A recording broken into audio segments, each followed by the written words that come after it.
നമസ്കാരം. എൻ്റെ topic Ashok Leyland കമ്പനിയാണ്. വാണിജ്യ വാഹന നിർമ്മാണ മേഖലയിൽ ഇന്ത്യയിലെ രണ്ടാമത്തെ ഏറ്റവും വലിയ വാഹന നിർമ്മാതാക്കളാണ് അശോക് ലേലാൻഡ്. ലോക ബസ് നിർമ്മാണ മേഖലയിൽ മൂന്നാമതും ലോക ട്രക്ക് നിർമ്മാണ രംഗത്ത് 10ാമതുമായ അശോക് ലേലാൻഡിൻ്റെ ഹെഡ്ക്വാർട്ടേഴ്സ് സ്ഥിതി ചെയ്യുന്നത് ഇന്ത്യയിലെ ചെന്നൈ എന്ന നഗരത്തിലാണ്. അശോക് ലേലാൻഡിൻ്റെ മുൻ കമ്പനിയായ അശോക് മോട്ടോഴ്സിൻ്റെ സ്ഥാപകൻ രഘുനന്ദൻ സരനാണ്. കമ്പനി ഇപ്പോൾ കൈവശം വച്ചിരിക്കുന്നത് പാരന്റ് കമ്പനിയായ ഹിന്ദുജ ഗ്രൂപ്പാണ്. കമ്പനിയുടെ ഇപ്പോഴത്തെ CEO വിപിൻ സൗബിനിയാണ്. കമ്പനിയുടെ മാർക്കറ്റ് വാല്യൂ എന്ന് പറയുന്നത് $3.980 ബില്യൺ ആണ്. കമ്പനിയുടെ ചരിത്രം നോക്കുകയാണെങ്കിൽ കർഷകരും വ്യവസായിയും സ്വതന്ത്ര സമര സേനാനിയുമായിരുന്ന രഘുനന്ദൻ സരൻ സ്വതന്ത്ര ഇന്ത്യയിലെ ദാരിദ്ര്യ നിർമ്മാർജ്ജനത്തിന് വേണ്ടി എന്തെങ്കിലും ചെയ്യണമെന്ന് ആഗ്രഹിച്ചിരുന്നു. ഇതുകണ്ട് തെക്കേ ഇന്ത്യയിൽ ഒരു വാഹന നിർമ്മാണ ഫാക്ടറി ആരംഭിക്കുകയാണെങ്കിൽ തൊഴിലവസരങ്ങൾ സൃഷ്ടിക്കപ്പെടുമെന്ന് സ്വതന്ത്ര ഇന്ത്യയുടെ ആദ്യത്തെ പ്രധാനമന്ത്രിയായ ജവഹർലാൽ നെഹ്റുവിൻ്റെ നിർദ്ദേശപ്രകാരം 1948 സെപ്റ്റംബർ 7 തൻ്റെ മകൻ്റെ പേര് നൽകിക്കൊണ്ട് അശോക് മോട്ടോഴ്സ് എന്ന സ്ഥാപനത്തിൻ്റെ ചൈത്രയാത്രയ്ക്ക് തുടക്കം കുറിച്ചു. ഇംഗ്ലണ്ടിലെ ഓസ്റ്റിൻ കാറുകളുടെ അസംബ്ലിംഗ് ചെയ്തുകൊണ്ടായിരുന്നു കമ്പനിയുടെ ആരംഭം. ഇതിനുവേണ്ടി മദ്രാസിലെ രാജാതിശാലയിൽ ഹെഡ് ഓഫീസും നഗരത്തിൽ നിന്നും അല്പം മാറി എണ്ണൂരിൽ പ്ലാന്റും സ്ഥാപിച്ചു. തുടക്കത്തിൽ ഓസ്റ്റിൻ കാറുകളുടെ പാർട്സ് ഇറക്കുമതി ചെയ്ത് കൂട്ടിയോജിപ്പിച്ച് വിൽപ്പന ആരംഭിച്ച അശോക് മോട്ടോഴ്സ് കാലക്രമേണ വാണിജ്യവാഹന ഉൽപ്പാദനത്തിലേക്കും തിരിഞ്ഞു. സാങ്കേതിക വിദ്യക്കായി 1950 അക്കാലത്തെ ഏറ്റവും മികച്ച അന്താരാഷ്ട്ര കമ്പനിയായ ലേലാൻഡ് മോട്ടോഴ്സുമായി കരാറിലേർപ്പെട്ടു. 1984 1000 കൊമറ്റ്സ് ഉൽപ്പാദിപ്പിക്കാനുള്ള ലൈസൻസ് സർക്കാരിൽ നിന്നും ലഭിച്ചു. ഇതേ സമയത്തായിരുന്നു ഒരു വിമാന അപകടത്തിൽപ്പെട്ട് രഘുനന്ദൻ സരൻ മരണപ്പെടുന്നത്. അതിനുശേഷം അശോക് മോട്ടോഴ്സ് സർക്കാർ ഇടപെട്ട് പുനർനിർമ്മിക്കുകയായിരുന്നു. പിന്നീട് 1955 ഇക്വിറ്റി പങ്കാളിത്തത്തിലൂടെ ലേലാൻഡ് മോട്ടോഴ്സ് അശോക് മോട്ടോഴ്സിൻ്റെ ഭാഗമായി തീർന്നു. അങ്ങനെ അശോക് ലേലാൻഡ് എന്ന ഇതിഹാസം സൃഷ്ടിക്കപ്പെട്ടു. തദ്ദേശീയമായി നിർമ്മിച്ച പകുതിയോളം വാഹനഭാഗങ്ങൾ ഉപയോഗിച്ചുകൊണ്ട് 1967 അശോക് ലേലാൻഡ് ഇന്ത്യയിലെ ആദ്യത്തെ ഡബിൾ ട്രക്കർ ബസ്സായ ടൈറ്റൻ പുറത്തിറക്കി. പുത്തൻ സാങ്കേതിക വിദ്യയുടെ പിന്നോക്കവും സാമ്പത്തിക ബാധ്യതയും വിൽപ്പനയില്ലായ്മയും കാരണം 1968 ബ്രിട്ടനിൽ അശോക് ലേലാൻഡ് വാഹന നിർമ്മാണം അവസാനിപ്പിച്ചു. പക്ഷേ ലേലാൻഡ് വാഹനങ്ങളുടെ ഈടുനിൽപ്പും ദൃഢതയും ഇന്ത്യയിൽ അവരെ വിജയത്തിലേക്ക് നയിച്ചു. ശേഷം 1970 ഇന്ത്യൻ ആർമിക്ക് വേണ്ടി അവരുടെ നിർദ്ദേശപ്രകാരം 64 ഹിപ്പോ ടിപ്പർ നിർമ്മിച്ചു നൽകി. 1972 പ്രതിവർഷം 10,000-ൽ പരം വാഹനങ്ങൾ നിർമ്മിക്കാനുള്ള അനുമതി അവർ നേടിയെടുത്തു. അക്കാലത്ത് ടെക്നോളജിയിൽ വളരെ പിന്നിലായിരുന്നു അശോക് ലേലാൻഡ്. 1975 പാപ്പരായ ബ്രിട്ടീഷ് ലേലാൻഡിൻ്റെ അപ്രതീക്ഷിതമായ വീഴ്ച എഞ്ചിൻ ടെക്നോളജിയിൽ മാറ്റം വരുത്താൻ അശോക് ലേലാൻഡിനെ പ്രേരിപ്പിച്ചു. അങ്ങനെ ജപ്പാനിലെ ഹീനോ നിർമ്മിത H സീരീസ് 4 സിലിണ്ടർ 6 സിലിണ്ടർ എഞ്ചിനുകൾ ഇവർ ഉപയോഗിച്ചു തുടങ്ങി.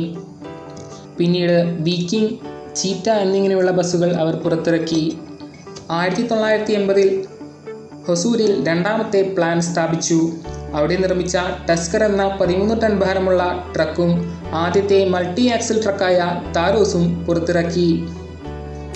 മഹാരാഷ്ട്രയിലെ ബന്ദാരയിലും രാജസ്ഥാനിലെ അൽവാറിലും 1982 2 പ്ലാന്റുകൾ അവർ സ്ഥാപിച്ചു.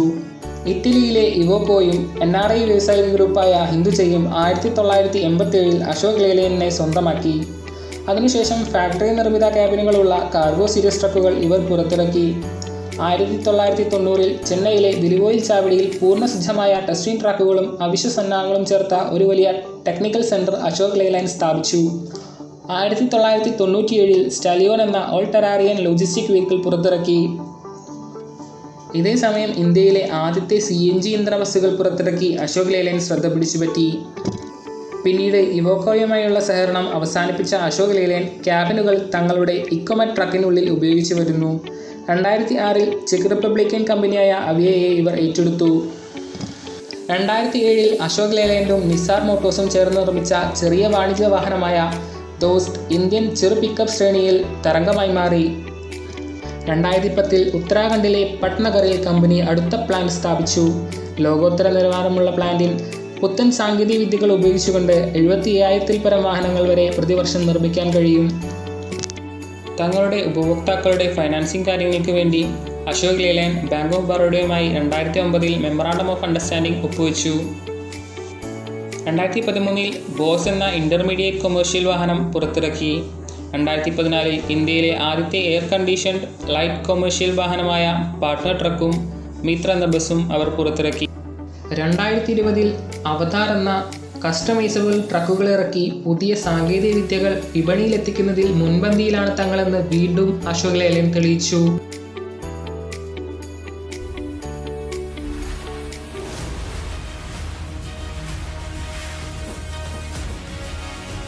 iGen 6 ടെക്നോളജിയാൽ നിർമ്മിതമായ അവതാർ റേഞ്ച് നിങ്ങളുടെ പ്രത്യേക ആവശ്യങ്ങൾക്കനുസൃതമായി രൂപകൽപ്പന ചെയ്തിരിക്കുന്നത് വഴി നിങ്ങൾക്ക് മുൻപുള്ളതിനേക്കാൾ കൂടുതൽ ഓപ്ഷനുകൾ ലഭിക്കുന്നു.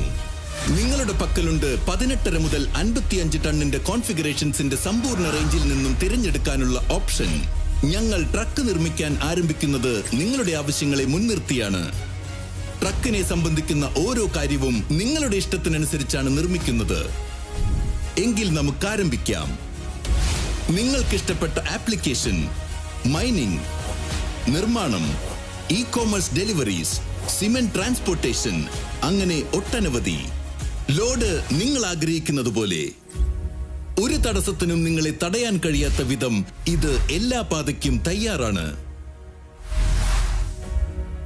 ട്രക്കിന്റെ engine power, drive line, suspension, cabin type, load body എന്നിവ ഇഷ്ടാനുസരണം തിരഞ്ഞെടുത്തുകൊണ്ട് നിങ്ങളുടെ ട്രക്കിനെ നിങ്ങൾക്ക് സവിശേഷമാക്കാം. നിങ്ങളുടെ കോൺഫിഗറേഷൻ തിരഞ്ഞെടുത്തു കഴിഞ്ഞാൽ നിങ്ങളുടെ അവതാർ നിങ്ങളുടെ പക്കലെത്താൻ സമയമേറെ എടുക്കില്ല. അവതാർ ട്രക്ക് റേഞ്ച് കസ്റ്റമൈസേഷന്റെ ലോകത്തെ ഒരു വിപ്ലവം മാത്രമല്ല, മറിച്ച് ട്രക്കിങ്ങിൽ മാറ്റത്തിന് തുടക്കം കുറിക്കുന്ന ഒരു കണ്ടുപിടുത്തം കൂടിയാണ്. 50ലേറെ രാജ്യങ്ങളിലേക്ക് അശോക് ലേലാൻഡ് തങ്ങളുടെ വാഹനങ്ങൾ കയറ്റുമതി ചെയ്യുന്നുണ്ടെങ്കിലും ഏഷ്യ, ആഫ്രിക്ക, മിഡിൽ ഈസ്റ്റ് രാജ്യങ്ങളിലേക്കാണ് ഏറ്റവും കൂടുതൽ കയറ്റുമതി ചെയ്യുന്നത്. അശോക് ലേലാൻഡിന്റെ പ്രൊഡക്റ്റ് കാറ്റഗറിയിലേക്ക് നോക്കുമ്പോൾ അവർ തങ്ങളുടെ പ്രൊഡക്ട്സിനെ 5 മെയിൻ ഹെഡുകളിലേക്കായി തരംതിരിച്ചിരിക്കുന്നു. ആദ്യത്തേത് ട്രക്ക് കാറ്റഗറി. ട്രക്ക് കാറ്റഗറിയിൽ tipper, haulers, tractors, ICV distributors എന്നിങ്ങനെ 4 സബ് ഡിവിഷനുകൾ. അടുത്തത് ബസ് കാറ്റഗറിയാണ്. ബസ് കാറ്റഗറിയിൽ city, intercity, school and college, staff, stage carriers, tourist എന്നിങ്ങനെ 6 സബ് ഡിവിഷനുകൾ. മൂന്നാമതായി ലൈറ്റ് വെഹിക്കിൾസ്.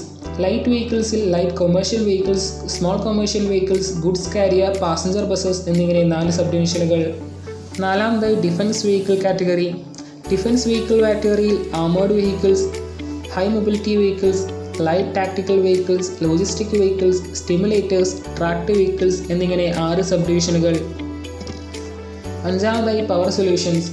പവർ സൊല്യൂഷൻസിലായി agricultural engines, diesel generators, industrial engines, marine engines എന്നിങ്ങനെ 4 സബ് ഡിവിഷനുകൾ. അശോക് ലേലാൻഡിൻ്റെ മാർക്കറ്റിംഗ് സ്ട്രാറ്റജിയെക്കുറിച്ച് പറയുകയാണെങ്കിൽ ഒന്നാമതായി അവരുടെ വാഹനങ്ങളിലെ വൈവിധ്യമാണ് ഒരു പ്രത്യേകത. അതുപോലെ തന്നെ ഒരുപാട് ഓപ്ഷൻസ് ഉള്ളതുകൊണ്ട് കസ്റ്റമേഴ്സിന് ആവശ്യമനുസരിച്ച് അനുയോജ്യമായ വാഹനം അവർക്ക് തിരഞ്ഞെടുക്കാൻ സാധിക്കും. രണ്ടാമതായി ഫൈനാൻസിങ് സൗകര്യമുള്ളതുകൊണ്ട് സാമ്പത്തികമായി ബുദ്ധിമുട്ടുള്ളവർക്ക് പോലും അനായാസം വാഹനങ്ങൾ വാങ്ങാം. മൂന്നാമതായി സേഫ്റ്റിയുടെ കാര്യത്തിലും കംഫർട്ടിൻ്റെ കാര്യത്തിലും ഒരിക്കലും വിട്ടുവീഴ്ച ചെയ്യാത്തതിനാൽ കസ്റ്റമേഴ്സിന് ഏറ്റവും നല്ല ഗുണനിലവാരമുള്ള ഉൽപ്പന്നം അവിടെ നിന്ന് ലഭിക്കും. മറ്റുള്ള കമ്പനികളെ അപേക്ഷിച്ച് അശോക് ലേലാൻഡിൻ്റെ വാഹനങ്ങളുടെ വില കുറച്ച് കൂടുതലാണ്. എന്നിരുന്നാലും മെയിൻ്റനൻസ് ചിലവിലെ കുറവ് മൂലവും കൂടുതൽ കാലം ഈട് നിൽക്കുന്നതിനാലും ലോങ് റണ്ണിൽ ഇവരുടെ വാഹനങ്ങൾ ലാഭകരമാണ്. തങ്ങളുടെ ഉൽപ്പന്നങ്ങൾ പുതുതലമുറയിലേക്ക് എത്തിക്കാൻ വേണ്ടി പുത്തൻ ആശയങ്ങൾ തന്നെ അവർ തിരഞ്ഞെടുത്തു. സ്മാർട്ട് ഫോണുകളും ഇൻ്റർനെറ്റ് കണക്ഷനുമുള്ള ആധുനിക യുഗത്തിൽ ഡിജിറ്റൽ മാർക്കറ്റിംഗിനാണ് സ്ഥാനമെന്ന് അവർ തിരിച്ചറിഞ്ഞു. 2017 ഓഗസ്റ്റ് 10 അശോക് ലേലാൻഡ് ഡിജിറ്റൽ മാർക്കറ്റിംഗിന് വേണ്ടി 4 ഇന്നോവേറ്റീവ് ഡിജിറ്റൽ സൊല്യൂഷൻസ് ആയ I alert, service Mantri, e diagnostic, LeyKart എന്നിങ്ങനെ 4 ആപ്ലിക്കേഷനുകൾ പുറത്തിറക്കി.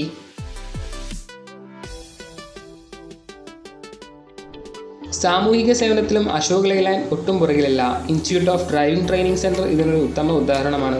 അതുകൂടാതെ കോവിഡ് മഹാമാരിയുടെ കാലത്ത് ശ്വസന സഹായ യന്ത്രമായ ഓട്ടോമാറ്റഡ് റെസ്പിറേറ്ററി അസിസ്റ്റന്റ് ഡിവൈസ് ഇവർ പുറത്തിറക്കിയിരുന്നു. This smart electromechanical ventilator is precisely calibrated to deliver high-end performance, making it a last-mile life support for most COVID-19 patients in the intensive care unit. British പാരമ്പര്യമുള്ള വ്യാപാര നാമത്തിൽ തുടരുമ്പോഴും ആധുനിക വാഹന നിർമ്മാണ രംഗത്ത് ഇന്ത്യയുടെ അഭിമാനമായി അനുസുതം മുന്നേറുകയാണ് അശോക് ലേലാൻഡ്.